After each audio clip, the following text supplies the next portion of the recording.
আসসালামু আলাইকুম বন্ধুরা, আজকে খুশির ঈদ, তাই সবাইকে জানাই ঈদ মোবারক। জুবাইরের তরফ থেকেও ঈদ মোবারক। জুবাইরের জন্য ঈদে কি নাস্তা বানানো হয়েছে সেটাই শেয়ার করলাম আপনাদের সাথে। এটা লাচ্চা, এটা সিমাইয়ের পোলাও, পায়েস, দুধ সিমাই, এটা লাচ্চা পোলাও।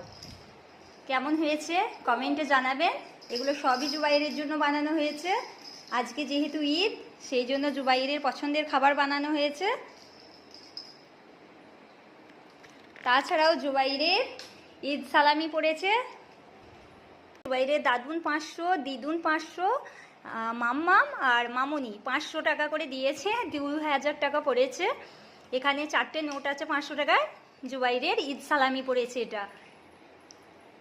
জুবাইরকে কেমন লাগছে কমেন্টে জানাবেন। পাপা সবাইকে ঈদ মোবারক করে দাও। ঈদ মোবারক বলে দাও। ঈদ মোবারক। এটা আবার কি হচ্ছে?